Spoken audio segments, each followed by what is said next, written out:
إن الحمد لله نحمده ونستعينه ونستغفره ونعوذ بالله من شرور أنفسنا ومن سيئات أعمالنا من يهد الله فلا مضل له ومن يضلل فلا هادي له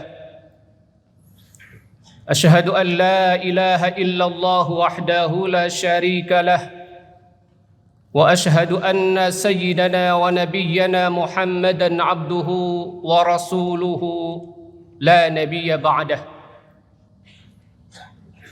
اللهم صل وسلم وبارك على سيدنا محمد وعلى آله وصحبه أما بعد فيا أيها الحاضرون أوصيكم ونفسي بتقوى الله وطاعته لعلكم تفلحون أعوذ بالله من الشيطان الرجيم بسم الله الرحمن الرحيم وما أرسلناك إلا رحمة للعالمين صدق الله العظيم وصدق رسوله النبي الحبيب الكريم ونحن على ذلك من الشاهدين والشاكرين والحمد لله رب العالمين. Hadirin jamaah Jumat yang dimuliakan Allah Subhanahu wa Ta'ala, tak henti-hentinya kita bersyukur di siang hari ini kita bisa hadir di masjid dengan penuh kekhusyuan tadarru' di hadapan Allah Subhanahu wa Ta'ala, meninggalkan aktivitas keseharian kita demi panggilan Allah, dan mudah-mudahan hadirnya kita di tempat ini menjadi sebab kehidupan kita senantiasa terus-menerus berbarakah dan kita layak menjadi hamba-hamba yang selamat dunia wal akhirat. Amin ya rabbal alamin. Hadirin kaum muslimin yang dimuliakan Allah, pada kesempatan ini khatib sama-sama ingin mengingatkan bahwa kemajuan seseorang sekaligus juga kemunduran seseorang lebih banyak dipengaruhi oleh faktor akhlak. Demikian juga kemajuan keluarga, kemajuan bangsa, bahkan kemajuan sebuah negara lebih banyak ditentukan bagaimana keadaan akhlaknya. Hadirin yang berbahagia, kalau kita lihat misalnya seseorang yang tadinya dikatakan sebagai orang yang terhormat, orang yang terpandang, ketika tampil dia mendapat sambutan-sambutan yang sangat positif. Tetapi kalau dia tersandung dengan kaitan akhlak, maka rasa hormat itu sudah tidak ada lagi. Panggilan yang terhormat sudah hilang. Pelajar misalnya di sebuah sekolah, kalau dia bodoh mungkin hanya tidak naik saja, tidak naik kelas. Tetapi kalau sudah kaitannya dengan akhlak, maka dia pasti dikeluarkan dari sekolahnya. Demikian juga kehidupan di keluarga. Kalau suami istri akhlaknya sudah tidak bagus, sudah tidak elok lagi, maka yang terjadi perceraian. Demikian juga sebuah bangsa, sebuah negara. Bagaimana kita melihat sebuah bangsa kaum Nabi Lut, mereka semuanya dihancurkan oleh Allah Subhanahu wa Ta'ala lantaran akhlak. Bagaimana negeri Sabah yang oleh Allah Subhanahu wa Ta'ala dipuji-puji dalam Al-Quranul Karim, negara yang makmur subur, negara yang tidak ada kekurangan apa-apa, tetapi dihancurkan oleh Allah Subhanahu wa Ta'ala lantaran persoalan akhlak. Maka oleh sebab itu hadirin kaum muslimin yang berbahagia, melalui khutbah yang singkat ini, mari kita tinjau akhlak kita. Sudah sejauh mana kita meniru akhlak Rasulullah sallallahu alaihi wasallam. Maka Rasulullah sallallahu alaihi wasallam menegaskan kepada kita, innama bu'istu liutammima makarimal akhlak. Sesungguhnya kami diutus adalah untuk menyempurnakan akhlak. Tetapi hadirin yang berbahagia, Rasulullah Sallallahu Alaihi Wasallam membawa agama, yaitu agama Islam. Dan agama Islam itu ada rukun-rukunnya. Dari mulai syahadat, salat, zakat, puasa, ibadah haji. Apakah ibadah yang berupa rukun Islam itu telah berbuah menjadi akhlak yang baik atau belum? Itulah persoalannya. Karena Allah Subhanahu wa taala menegaskan, "Wa ma arsalnaka illa rahmatan lil alamin." Tidak kami mengutus engkau Muhammad kecuali menjadi rahmat bagi sekalian alam. Rahmat dapat diartikan guna, dapat diartikan manfaat. Maka ibadah salat kita, ibadah puasa kita, ibadah zakat, dan juga ibadah haji kita harus berguna bagi semua umat manusia, muslim, non-muslim, siapapun harus mendapat manfaat dari kita. Apakah ketika kita salat, hadirin yang berbahagia, rajin salat fardu kita, rajin salat sunat kita, apakah sudah berbekas terhadap tetangga kita, terhadap saudara-saudara kita, teman-teman kita? Apakah tatkala kita puasa, orang lain sudah menerima manfaat dari puasa kita? Atau tidak ada pengaruh apa-apa? Terlebih-lebih pelaksanaan ibadah haji. Apakah kita melaksanakan ibadah haji sudah berpengaruh terhadap tetangga kita, terhadap masyarakat kita, atau belum? Boleh jadi ketika seorang melaksanakan ibadah salat, tetangga kiri kanannya yang biasa tidak sholat tetap tidak sholat. Kiri kanannya yang tadinya maksiat masih tetap maksiat. Tatkala kita melaksanakan ibadah puasa, ternyata tetangga kita, saudara-saudara kita yang tadinya lapar tetap lapar, yang tadinya miskin tetap miskin. Padahal ketika saum kita merasakan bagaimana hausnya kita, bagaimana rasa dahganya kita, bagaimana laparnya kita. Padahal puasa kita itu disengaja, sementara laparnya orang-orang miskin tidak disengaja. Maka hadirin kaum muslimin yang berbahagia, khatib ingin mengajak bagaimana ibadah kita bisa berbuah menjadi akhlak. Ketika sholat, hadirin yang berbahagia, disyaratkan harus bersih badan, pakaian, tempat. Maka umat Islam harus menerapkan dalam kehidupan sehari-hari bagaimana menjadi hamba yang bersih diri, bersih lingkungan, bersih di keluarga, bersih di masyarakat, bersih lahir, bersih batin. Lahirnya bersih, tidak ada sampah yang kita temukan di rumah, tapi pada tempatnya disimpan. Tidak ada sampah yang kita temukan di lingkungan tempat tinggal kita, tetapi ada tempatnya yang jelas. Bagaimana diri kita, hati kita senantiasa bersih dari sifat-sifat yang tidak terpuji. Itu sudah menjadi buah. Demikian juga ketika kita mengatakan Allahu Akbar, Allah Maha Besar. Maka berarti di dalamnya menyatakan bahwa kita ini kecil. Kita ini enggak ada apa-apanya.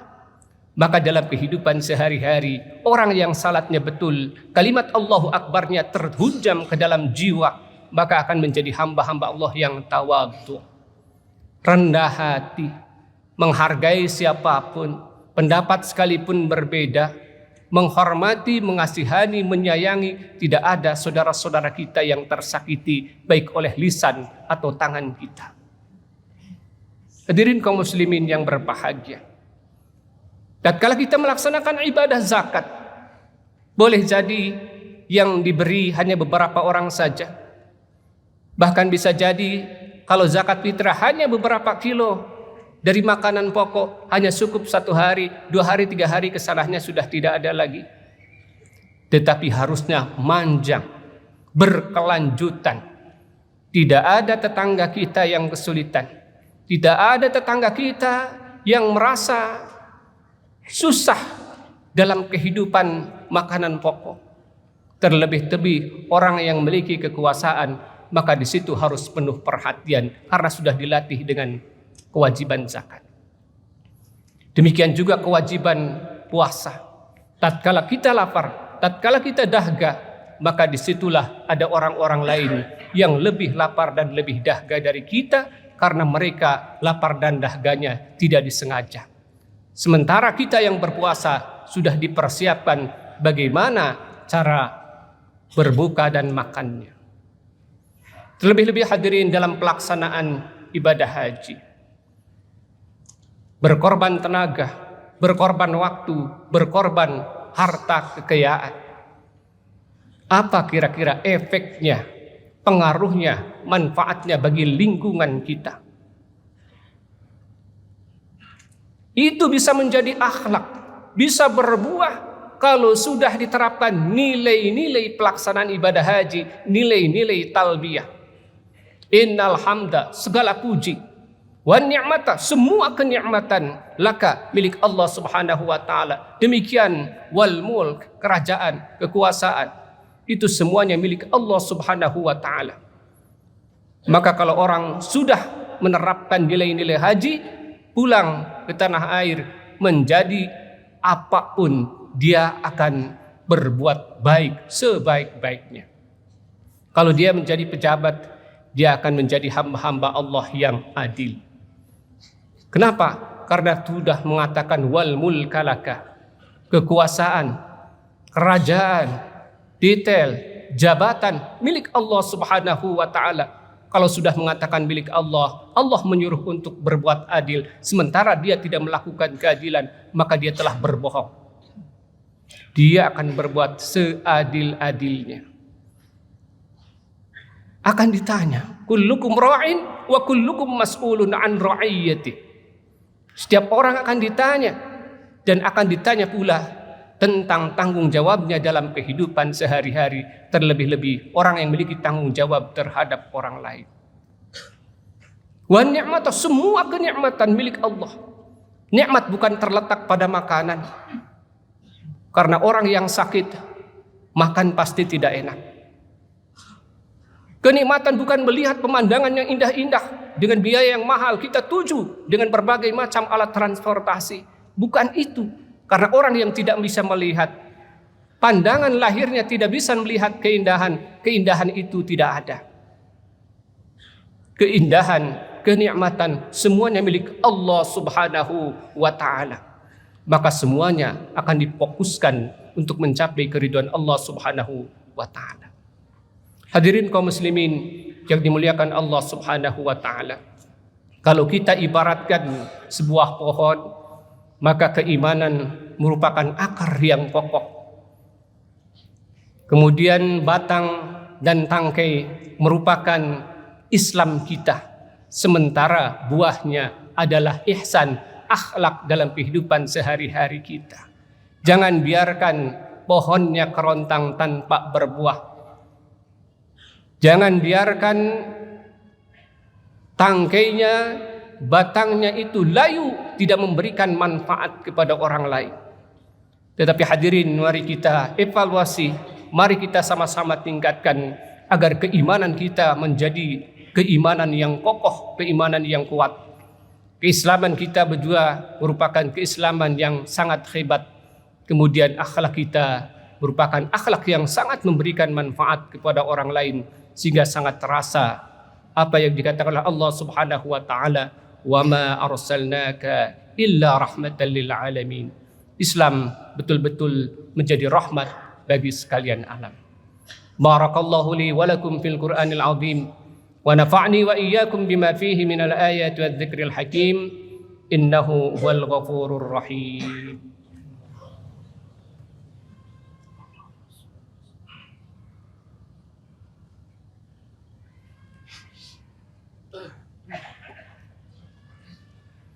Alhamdulillah, alhamdulillahi jalla wa ala. Ashhadu an la ilaha illallah wahdahu la syarika lahu wa la mumathila. Wa ashhadu anna sayyidana wa nabiyyana Muhammadan abduhu wa rasuluhu dhul maqamil a'la. Allahumma salli wa sallim wa barik ala sayyidina wa maulana Muhammadinil Mustafa wa ala alihi wa sahbihi ahli sidqi wal wafa. Amma ba'du, fa ya ayyuhal hadirun, ittaqullah, ittaqullah, ittaqullaha haqqa tuqatih wa la tamutunna illa wa antum muslimun. A'udzu billahi minasy syaithanir rajim. Bismillahirrahmanirrahim. Innallaha wa malaikatahu yusalluna 'alan nabi. Ya ayyuhalladzina amanu sallu 'alaihi wa sallimu taslima. Allahumma salli 'ala sayyidina Muhammadin wa 'ala ali sayyidina Muhammadin kama sallaita 'ala sayyidina Ibrahim wa 'ala ali sayyidina Ibrahim. وبارك على سيدنا محمد وعلى آل سيدنا محمد كما باركت على سيدنا إبراهيم وعلى آل سيدنا إبراهيم في العالمين إنك حميد مجيد. اللهم آمين يا رب العالمين. اللهم اغفر للمؤمنين والمؤمنات والمسلمين والمسلمات الأحياء منهم والأموات إنك سميع قريب مجيب الدعوات. اللهم أصلح لنا ديننا الذي هو عصمة أمرنا وأصلح لنا دنيانا التي فيها معاشنا وأصلح لنا آخرتنا التي إليها معادنا واجعل الحياة زيادة لنا في كل خير واجعل الموت راحة لنا من كل شر. اللهم أحسن عاقبتنا في الأمور كلها وأجرنا من خزي الدنيا وعذاب الآخرة. اللهم انقلنا من ذل المعصية إلى عز الطاعة ومن الغفلة إلى اليقظة ومن الظلمات إلى النور. ربنا آتنا من لدنك رحمة وهيئ لنا من أمرنا رشدا. ربنا آتنا من لدنك رحمة وهيئ لنا من أمرنا رشدا. ربنا آتنا من لدنك رحمة وهيئ لنا من أمرنا رشدا. ربنا آتنا في الدنيا حسنة وفي الآخرة حسنة وقنا عذاب النار وأدخلنا الجنة مع الأبرار يا عزيز يا غفار يا رب العالمين. وصلى الله على سيدنا محمد وعلى آله وصحبه وسلم والحمد لله رب العالمين. أقم الصلاة.